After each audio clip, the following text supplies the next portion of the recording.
Imagine for a second a seemingly impossible crime.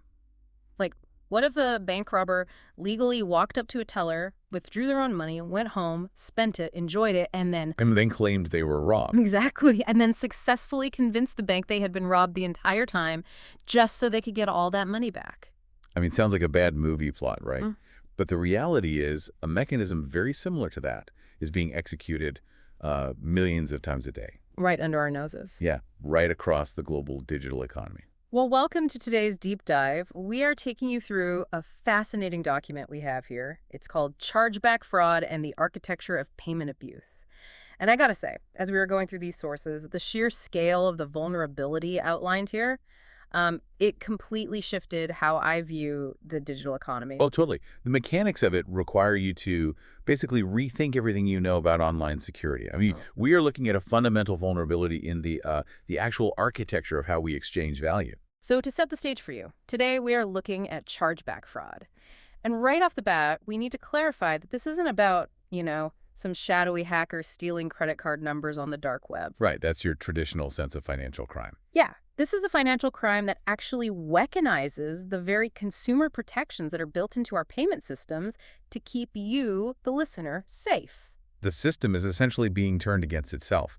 And for a long time, the financial industry treated transaction disputes as just a retail headache. Like a cost of doing business. Exactly. But this source material makes it abundantly clear we are looking at a highly sophisticated financial crime risk. It attacks trust in a completely novel way. And the irony here is just incredible to me. We usually think of fraud as a failure of security, right? Like the firewall comes down, the password gets guessed. The digital lock gets broke. Right. But this is a fraud that succeeds precisely because of a security feature.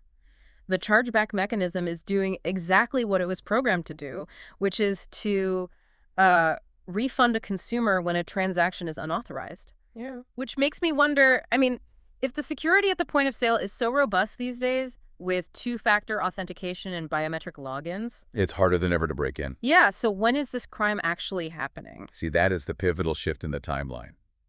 With typical fraud, the crime happens at the point of sale. Someone uses a stolen card. Yeah. But chargeback fraud attacks trust at the post-transaction stage. Okay, walk me through that. So think about the life cycle of a purchase. You click buy. Yeah. The transaction perfectly passes authentication. The merchant's risk controls say, yes, this is a valid user. The bank says the funds are there. Right. The crime does not happen then. The crime happens later, sometimes weeks or even months later. Oh, wow. Yeah, it happens when that perfectly valid, fully authorized payment is suddenly contested as unauthorized or unfulfilled. And the source introduces this industry term to describe this phenomenon, and it sounds almost like an oxymoron to me. Friendly fraud. Yeah, friendly fraud. It refers to cases where a genuine cardholder or, maybe someone within their household initiates a false dispute. So they're using their own stuff. Exactly. They are using their actual account, their actual identity, to reverse a legitimate transaction. But the document emphasizes that despite the word friendly, the impact is, well, it's anything but benign. We are talking about massive direct revenue loss, administrative overhead, and higher scheme fees. Which is huge for businesses. Yeah, and for those who might not know, scheme fees are the tolls that merchants have to pay to card networks like Visa and MasterCard just for the privilege of running transactions on their rails. Right, plus it hits the acquirers. The banks that actually process and settle the payments for the merchants? Exactly. The operational burden cascades through the entire financial supply chain. Every time a dispute is filed, it sets off this really expensive chain reaction of investigations, data requests, and penalty fees. I hear that, but I'm struggling to see how this isn't just like digital shoplifting. How so? Well, if a kid uses their parent's iPad to buy $100 worth of video game skins and the parent panics and hits the dispute button, or maybe it's just a case of intense buyer's remorse on a late-night purchase. Why is the financial industry treating a kid buying digital outfits as a sophisticated typology of financial crime? It's a fair question. But the difference lies in the fundamental mechanics of the loss. Shoplifting is a localized physical loss. Right, someone walks out of a store with a physical item. And the loss is contained entirely to that specific merchant's inventory. But chargeback fraud, however, exploits what the source calls evidential asymmetry. Meaning the balance of proof is totally skewed against the business. Exactly. After the value has already changed hands, The burden of proof shifts entirely onto the payment system. The customer merely has to tap Dispute on their banking app and claim, I didn't do this or I didn't receive this. And then what happens to the merchant? The merchant now has to move mountains of evidence to prove that the customer is lying. And the cost of moving those mountains of evidence is often higher than the value of the disputed item itself, right? Oh, absolutely. Like, if I dispute a $10 streaming charge, the merchant has to pay human beings to pull my IP address, my login history, my terms of service agreements, and format all of that into a specific rebuttal for the bank. They're spending $40 trying to save 10. Which is exactly why many merchants simply default to accepting the loss. The operational and evidential burden is just so heavy that fighting the false claim becomes a worse financial decision than just letting the fraudster win. That's wild. Yeah. Because it's so incredibly easy for the customer to initiate and so financially draining for the merchant to fight, it ceases to be just shoplifting. It reveals a structural weakness in the system itself. Right. And that leads directly into why the internet makes this crime so pervasive. We are dealing with a massive gray area of intent. The ambiguity of intent is an operational nightmare.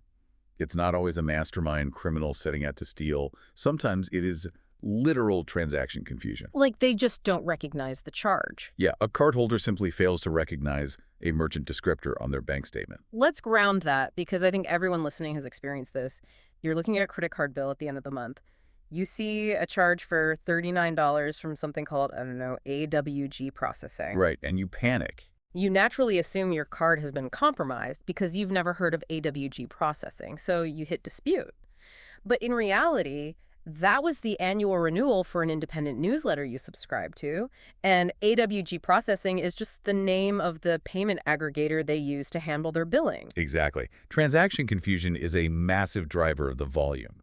A cardholder forgets a purchase, or they dispute a family member's transaction without, checking with them first. Right. Or, and this happens surprisingly often, they wrongly assume that filing a chargeback is just a faster route to getting a regular refund.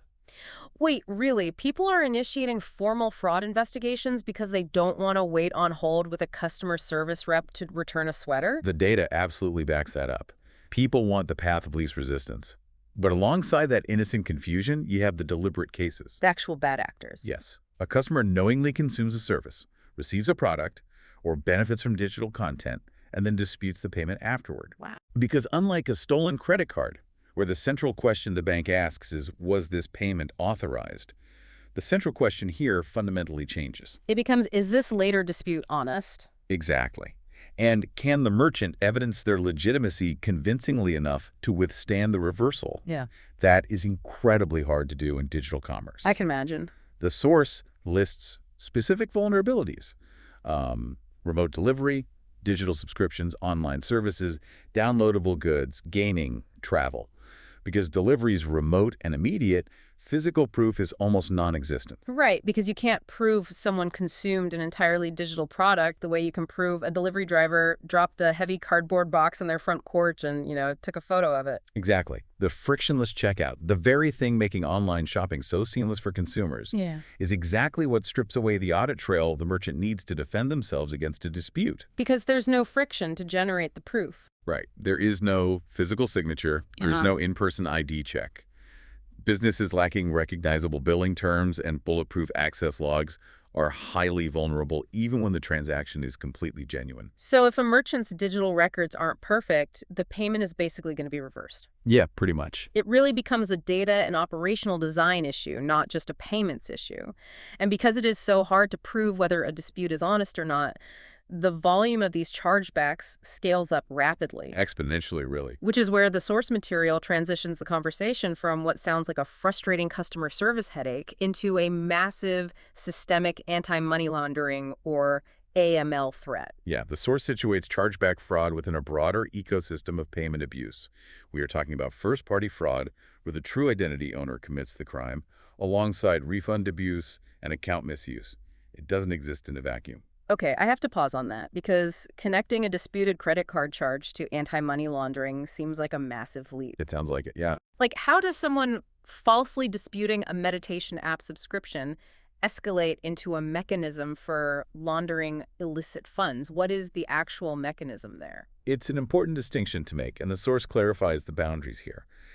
A single dispute over a forgotten streaming service is a merchant loss issue. That's not AML. Okay, phew. But criminals recognize that this system is skewed heavily toward the consumer, so they exploit the chargeback mechanism systematically to wash money. How does that actually work behind the scenes? Okay, so imagine a criminal syndicate with a batch of stolen credit card numbers, or even just illicit cash they've loaded onto prepaid cards. Okay, they have dirty money. Right. They need to turn that dirty money into clean, usable funds. So they will set up a fake shell merchant account. Pretending to be a real business. Exactly. Maybe pretending to sell high-priced digital consulting or software, something without physical shipping. Then they use the dirty money to buy their own fake digital goods. Oh, wow. So the payment processor clears the transaction and deposits clean funds into the criminal's merchant bank account. You got it. Okay, so the money has been moved. It looks like legitimate business revenue, but where does the chargeback come in? Once the criminal has withdrawn that clean money from the merchant account, the entities that made the initial purchases, which might be collusive buyers, or the criminal is using stolen identities, file chargebacks with their banks. Wait, they claim they never received the software. Exactly.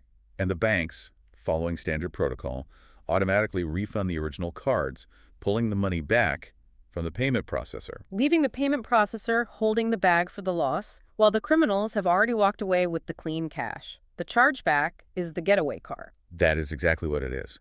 The chargeback allows them to extract value from the financial system itself. Repeated abuse of payment reversals forms a larger pattern of value extraction across multiple merchants, using linked identities or beneficiary relationships. That is wild. It moves it way beyond a simple retail loss and firmly into the realm of complex deception and money laundering. And the governance dimension here is huge. The source details how excessive chargebacks trigger card network monitoring programs. Like Visa and MasterCard have strict thresholds, right? Very strict. If a merchant's chargeback rate gets too high, usually around 1% of their total transactions, they don't just pay fees. They are placed into remediation programs. And if they can't bring those dispute numbers down? They face escalating fines, and eventually they can literally lose their ability to accept credit cards entirely. Which is a death sentence for an online business. I mean, you can't run an e-commerce store if you can't process Visa or MasterCard. No, you're done. That makes chargeback fraud a strategic risk to commercial sustainability. And this brings us to one of the most powerful concepts in the entire document. The source states that a high chargeback rate is a, quote, diagnostic signal, not merely an accounting outcome. Yeah, I love that phrasing. It's an indicator of deeper systemic illness. If your dispute rates are rising, you have to figure out the actual driver. Right. Like, is it true third-party fraud, meaning stolen cards? Or is it weak customer communication leading to transaction confusion? Oh. Or is it deliberate first-party fraud? It signals that your ecosystem is being exploited and the front door controls are failing. Which means the entire financial system has to completely rethink its architecture of defense. Because if the bad guys are bypassing the front door of authorization, then just building a stronger front door isn't going to cut it. No, it won't. I'm looking at this and thinking, authorization is really just the lock on your front door, but chargeback fraud is the thief who was invited inside, ate your dinner, and then climbed out the back window claiming they were never there. That is a perfect analogy. You need security cameras in the dining room, not just peepholes on the door. Yeah, that analogy perfectly illustrates the core control problem the source identifies. It exposes the absolute limits of viewing authorization as the end of risk assessment. Because it's not the end. Right. A transaction that is properly authenticated and authorized can still become a total loss event if the post-sale environment is weak. So what are the security cameras in the dining room in this scenario? How does a merchant actually defend the post-sale environment? The source outlines a requirement for layered controls. Yeah. You have to build defenses across prevention, detection, evidence, and escalation. Let's reason through the preventive measures. We talked about the AWG processing confusion earlier. So the obvious fix is clear transaction descriptors. Yes, absolutely. A business needs to ensure their actual recognizable brand name appears on the customer's bank statement, which requires working closely with their payment gateways and acquirers to configure the data payloads correctly. Right. Alongside transparent pricing, clear renewal terms, and robust delivery and fulfillment records. And here is a counterintuitive preventative measure. The source highlights highly accessible refund channels. Oh, interesting. So if you make refunds incredibly easy, people won't call their bank to file a dispute. You are willingly giving the money back to prevent the systemic penalty of a chargeback. Exactly. You want to reduce the incentive for the customer to go outside your ecosystem. If your refund policy is transparent and easy to navigate, you eliminate the entire frustrated customer subset of chargeback fraud. Counterintuitive, but brilliant. So that handles the honest confusion. Okay. But intelligent detection is needed for the malicious actors. Yes, you have to identify patterns. Are you seeing repeat disputers, unusual refund to dispute conversions? Like someone asking for a refund, getting denied, and then immediately disputing it with their bank. Exactly. You have to be able to spot when a high-risk digital good is being targeted repeatedly by the same device footprint or the same household. And once you detect it, you have to respond. The source spends significant time on the need for structured dispute review processes and representment strategies. Right. Representment meaning the process of representing the charge to the bank, essentially fighting the dispute. Yeah. But the objective isn't just to contest every single dispute blindly, because as we established, fighting every $10 dispute will bankrupt you in administrative costs. So what does a successful representment strategy actually look like? It can't just be emailing a PDF receipt to the bank. No, it's highly technical. When a chargeback is filed, it comes with a specific reason code designated by the card network. Okay. A code for fraud requires entirely different evidence than a code for product not as described. Representment involves compiling compelling evidence server logs, AVS match data, secure authentication tokens, communication records, and formatting it to meet the specific algorithmic requirements of the card network's dispute resolution platforms. So you are basically feeding evidence into a machine logic system, not just arguing with a human banker. Exactly. The goal is to distinguish efficiently between genuine claims and suspicious ones at scale. You need to preserve evidence early, and most importantly, use those losses to improve your controls. A feedback loop. Right. The source notes that if you have poorly managed responses, you actually increase your losses twice. Oh, so? First through the original chargeback loss, and second through the avoidable repeat abuse because you have weak learning loops. Ugh. You didn't fix the hole in the system, so the fraudsters recognize the vulnerability and come back to do it again. You got it. It becomes incredibly clear that you really can't separate fraud prevention from post-transaction servicing. No. Treating chargeback fraud requires tight coordination across the fraud team, the payments team, the operations team, and the customer service functions. It is an all-hands-on-deck architectural defense. It completely changes how I'll look at the dispute button on my banking app from now on. To bring it all back to you, the listener, the next time you are looking at a confusing credit card charge and your finger is hovering over that button, remember what is happening behind the scenes. Yeah, it's a lot bigger than just one transaction. You are interacting with a highly complex, highly vulnerable financial architecture where the lines between a consumer protection tool and a vehicle for systemic financial crime are incredibly thin. It is a fragile ecosystem. It relies heavily on the honesty of the participants, and when that honesty fails, the operational burden threatens the viability of digital commerce itself. And that leaves us with a final thought for you to mull over today. The source material makes it abundantly clear that the frictionless, high-speed nature of modern e-commerce, one-click buying, instant downloads, and visible payment rails, is exactly what creates the evidential gaps that bad actors exploit. Right. So if we want to save our payment ecosystem from being weaponized against itself, will the future of online shopping actually require us to tolerate more friction? Will businesses be forced to implement slower checkouts, mandatory account creations, and more cumbersome verification steps just to generate the audit trails they need to survive? It's a fascinating trade-off, isn't it? The convenience we demand versus the security the system actually requires. A tension that every major online retailer is trying to navigate at this very moment. Thanks for joining us on this deep dive.